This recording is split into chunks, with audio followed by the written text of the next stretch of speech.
గరుడ పురాణం ప్రకారం సోమవతి అమావాస్య నాడు పితృదేవతలు భూలోకానికి వస్తారట. ఈ రోజున పితృతర్పణాలు ఇస్తే ఏళ్ల తరబడి ఉన్న పితృ రుణాలు కూడా తీరిపోతాయి. ఇక వీలైతే పవిత్ర నదులలో స్నానం చేయొచ్చు.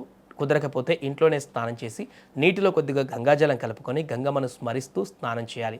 ఇక అరచేతిలోకి నీటిని తీసుకొని నల్ల నువ్వులు కలిపి బొటనవేలి ద్వారా పితృదేవతలకు తర్పణం అర్పిస్తే మంచిదని చెప్తున్నారు.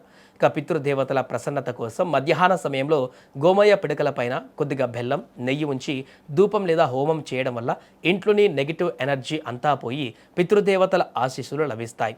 ఇక పద్మ పురాణం ప్రకారం అమావాస్య రోజున పితృదేవతలు దేవతలతో కలిసి రావి చెట్టులో నివసిస్తారు. అందుకే ఈ రోజు రావి చెట్టుకు పాలు తీపి కలిపిన నీటిని సమర్పించి 108 సార్లు ప్రదక్షిణలు చేస్తే జాతకంలో ఉన్న శని దోషాలు ఆర్థిక ఇబ్బందులు నశిస్తాయని చెప్తారు. ఇక సోమవారం శివుడికి ప్రియమైనటువంటి రోజు. అందుకే శివాలయాలలో రుద్రాభిషేకం చేయడం, రోజంతా ఓ నమఃశివాయ మంత్రాన్ని జపించడం వల్ల మానసిక ప్రశాంతత లభిస్తుందని చెప్తారు.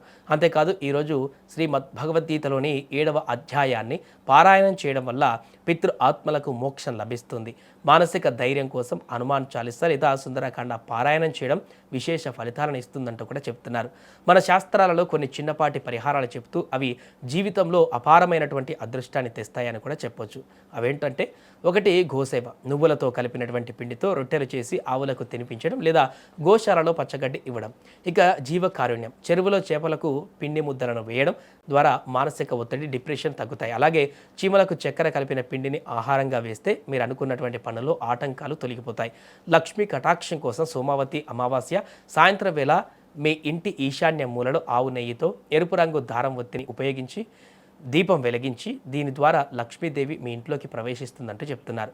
దాన ధర్మాల విషయాలు చూస్తే స్నాన అనంతరం పేదవారికి అన్నదానం, వస్త్రదానం లేదా శక్తి కొద్దీ ధనదానం చేయడం వల్ల పుణ్యఫలం 100 రెట్లు పెరుగుతుందంటూ కూడా చెప్తున్నారు. చివరగా ఒక మాట, ఈ పవిత్రమైనటువంటి రోజున ఒక విత్తనాన్ని నాటడం లేదా ఒక చిన్న మొక్కను నాటడం కూడా గొప్ప పుణ్యకార్యంగా పరిగణిస్తారు.